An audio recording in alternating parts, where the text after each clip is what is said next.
예, 반갑습니다. 예, 오종혁 국어선입니다. 자, 오늘은 이종록의 의자라는 시를 공부하겠습니다. 이 의자. 자, 사물과의 교감을 통해서 이제 삶의 지혜에 이르는 그 길을 보여주는 시고요. 작품에 나타난 이 사람과 사물, 또 사람과 자연, 또 사람과 사람 사이의 이 교감에 공감하며 이제 파악하는 것이 오늘의 학습 목표입니다.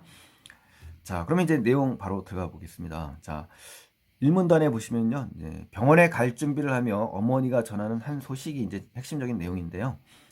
예, 병원에 갈 준비를 하며 어머니께서 그쵸? 한 소식을 던지신다. 자, 이 말은요, 어머니께서 이제 병원에 가는 이유는 이제 이연에 나오긴 합니다. 또 시의 소재를 일상생활 속에서 지금 가지고 오고 있는 겁니다. 그렇죠? 예. 그리고 어머니는 여기서 어떤 인물이냐? 삶에서 얻은 깨달음을 전달하는 인물이 됩니다. 한 소식이라는 의미는요. 앞으로 이제 2연에서 5연까지의 내용 전체를 얘기하고 나에게 말씀하시는 어머니의 깨달음이 되는 겁니다.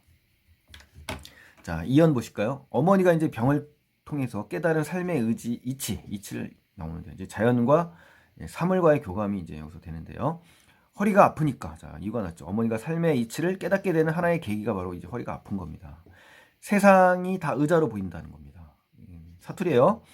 앉고 기댈 수 있는 모든 것이 세상으로 이제 보인다는 거죠. 그러니까 그래서 의자의 상징적 의미는요. 허리 아픈 어머니가 안고 또 기대고 싶은 그러한 존재가 되는 겁니다. 그래서 꽃도 열매도 그게 전부 다 뭐다 의자에 앉아 있는 것처럼 보인다 이런 얘기죠.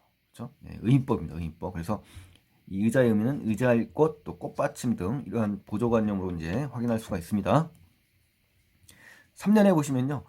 아버지에게 이제 든든한 의자였던 화자, 시적 화자인데요. 인간과 인간의 교감인 거죠. 가족과의 유대감을 얘기하는 겁니다. 주말엔 아버지 산소 좀 다녀와라. 그래도 큰애, 네가 큰애가 돌아가신 아버지가 너를 믿고 의지했던 사람 아니냐, 뭐 이런 얘기거든요. 그래서 이 시적 화자입니다. 이 큰애는 네가 자, 큰애의 상징적 의미는 뭐다? 의자의 상징적 의미고요. 돌아가신 아버지가 믿고 의지했던 사람입니다. 그래서 아버지한테는 좋은 의자 아니었냐. 좋은 의자의 원관념은 큰애, 즉 납니다. 화자, 시적 화자. 자, 4연을 보실까요? 식물에게도 의자를 내주려는 이제 어머니의 마음이 나옵니다. 그러니까 여기서는 자연과 사물과의 교감이 되겠죠. 주변에 보잘것없는 사물에게도 신경을 써주시는 어머니의 이 배려와 자비심, 이런 것이 이제 핵심입니다.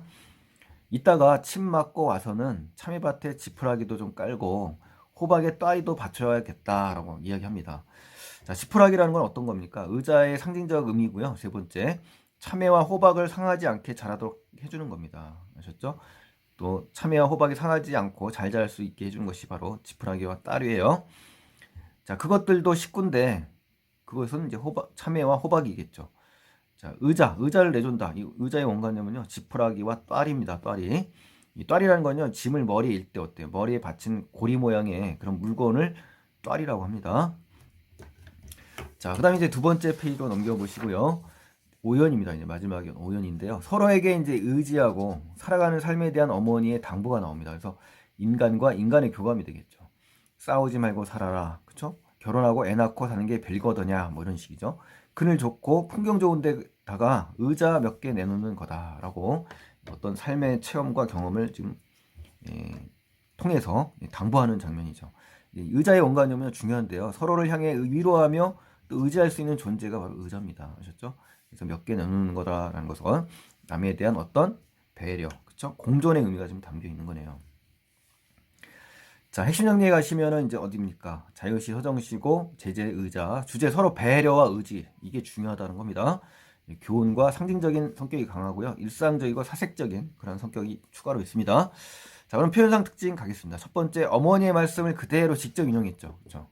화자가 그 말씀을 통해서 어때요? 깨달은 바를 독자에게 전달하는 형식입니다. 그래서 어머니의 삶의 연륜이 느껴지고요.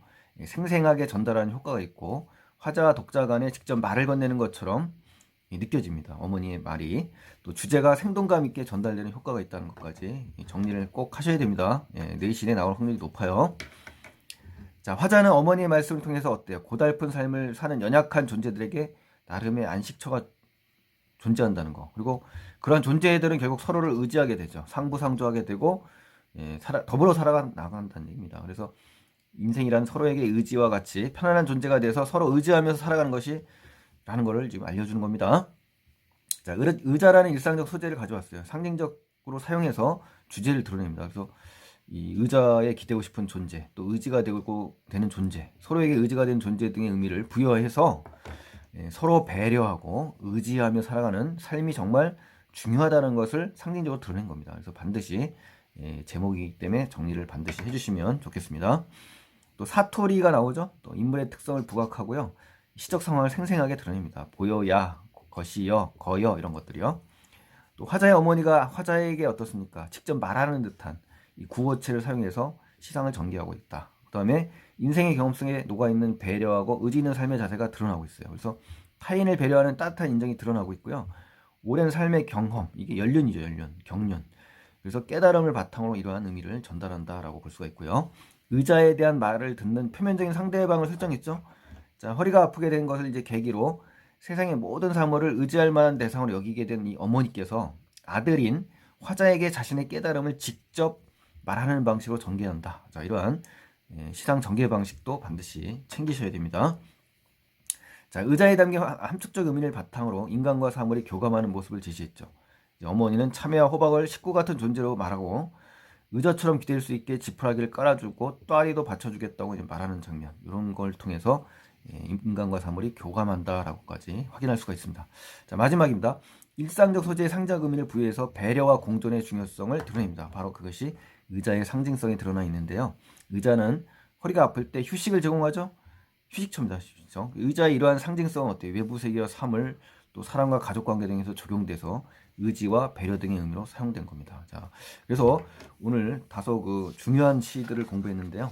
이종록의 의자라는 작품 반드시 점검을 하셔서요. 짧지만 깊은 의미가 담겨 있다는 거 잘 파악하시면서 공부하시면 좋겠네요. 자, 오늘 도움이 되셨다면요. 구독 안 하신 분들은 구독 버튼을 눌러주시고요. 다음 시간에 또 뵙기를 기대합니다. 감사합니다.